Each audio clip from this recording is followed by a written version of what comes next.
Once I realized how phenomenal the original Red was, I was obsessed with this album. I tried to get other people obsessed with the album, people who just knew the album for its singles, to check out its way better album cuts. I finally considered Red the best Taylor album. It was lyrically her peak, musically diverse, and the passion she exhibited was amazing, and getting Red Taylor's version was, I don't know, cool. After making this video, I don't know. I feel like I have closure, and I said all I could on why this album is a tour de force for Taylor. I already consider Red the magnum opus of her career. I was ready to move on to future masterpieces, and I picked a pretty good time because Red Taylor's version isn't nearly as good as the original. Now hold on, before you type your comments, Swifties, hear me out. Is Red Taylor's version a bad album? No, not by any means, and I think this really comes down to my personal connection with how the original came out. I knew all the incredible highs this version had the potential to offer, so I was going to constantly compare it to the original. Some people think that's right, and maybe others think that's wrong. And hey, either your takes are valid. I wasn't expecting the exact same level of quality on these new Vault songs, but relatively close, with a few surprises along the way.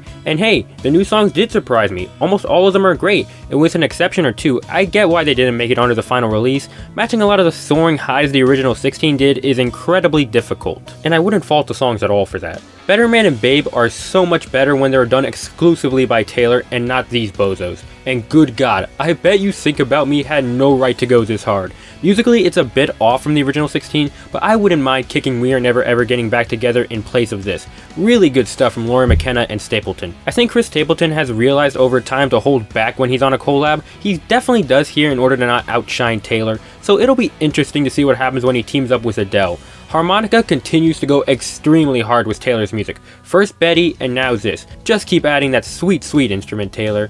Run might be my favorite collaboration with Ed and Taylor, but even though it's the best, I can see why Everything Has Changed made it onto the final project. Begin Again is a far better ending thematically, and Run doesn't do nearly as much messaging wise, but a neat concept and really builds on the production style of Folklore and Evermore. The more pop songs like The Very First Night and Message in a Bottle really foreshadow the transition to 1989 so well with its blend of folk and pop, but I think it was best to keep them off the original album. All Too Well is nothing like the final project, and while I prefer what came out in the end, the 10-minute version is like seeing one of those storyboard documentaries for an animated film. Seeing all the pieces come together was great. The song itself isn't nearly as good, as it's a lot of vignettes and emotional confusing lines trying to get the complex story across. All of these new releases are such a blast to have. It's kinda like a Red DLC. Expands the story the original did in new and unique ways. Maybe not as strong as the original story, but definitely worthwhile.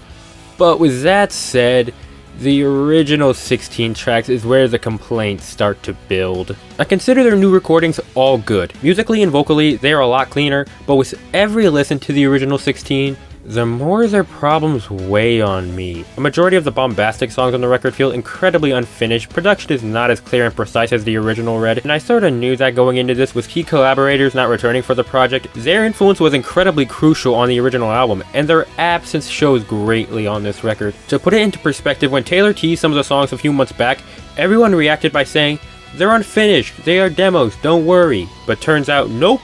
They were already finished, and it isn't hard to find these issues. The album was handled by multiple different producers with different ideas presented, with the Vault songs being done solely by Aaron Dessner. Here's a question. Why couldn't the entire album be handled by Dessner? I understand keeping the pop songs under Shellback, but the nuances and gloomy production styles he provided on Swift's last two albums could have fit greatly here. Fearless was a much easier album to emulate in terms of its musical styles. Red is far more complex musically than Fearless, and this album to me is just very incoherent, despite the music individually being arguably cleaner than the original. While these discrepancies sorta took me by surprise, Taylor's delivery did not. It's solid, commendable even in a few areas. But Taylor's younger vocals I found were so integral in getting the compelling story of young love across. Her deeper vocals work in the more gloomy songs like I Almost Do, but for the more perky songs like We Are Never Ever Getting Back Together and 22, it's odd to say the least. Speaking of tone, the more depressing and dark songs feel tonally jarring. Their depressing atmosphere, which was one of the major things I loved on the original, is sorta not there. Sad, Beautiful, Tragic, my favorite Swift song, isn't nearly as impactful on this version than it was on the original. So that's weird. In a way, for every step this album takes forward, it takes 2 steps back. And that's not to say the album didn't improve some songs. I Almost Do has more personality than the original ever did. I appreciate the further musical effort put into Everything Has Changed. Starlight is a much clearer and enjoyable experience now, and while I would say the highs and improvements are really high, the album's issues drag it down, keeping it back from the heights of Taylor's previous work. But for people wanting the exact same quality from Taylor on this album, I think are missing the point. This album is completely Taylor's version. everything she wanted to envision without any executive interference. And if this is how she wanted to envision Red, why should I, some random dude on the internet, get in the way of that? I still prefer the original Red, which is a 10 out of 10 masterpiece and one of my favorite albums of all time. And Swift still managed to capture a fair amount of the insane highs the original possessed, even if it has some things I personally feel drag it back from greatness. The new songs were welcome additions, building upon and in some ways surpassing a lot of the layers the original album had that I can't wait to fully immerse in. I think the best thing to do now is rank all the Vault songs. Number 9, The Very First Night. The most tonally inappropriate song, it fits more on 1989's than Red, but a bop nonetheless. Number 8, Babe. I like the additions Taylor adds, but I've never been the biggest fan of Babe, but glad it sounds pretty good. Number 7, Forever Winter. I love the horns, the saxes, the early music given the vision of Aaron Dessner is so great. I just wish he was in charge of the rest of the album. Number 6, Message in a Bottle. Such a great concept of a song lyrically. It kinda reminds me of Charlie XCX's music, so that's neat. Number 5, Forever Winter. This is the magic of Red I wish I saw. Nuanced and emotional. I just think Taylor and Phoebe Bridgers don't go good together. Number 4, the all too well 10-minute version. I know a lot of people are loving this and I enjoy it too, but it's clear the grand masterpiece is not shaped in this vision. And the drum loop annoys me, don't at me. What made the original so effective was its powerful buildup, and without that on here, the song is way less effective. Number 3, Better Man. This version clearly shows Taylor's superiority, blowing the original out of the water. This was the first moment I thought, yes, this is Red.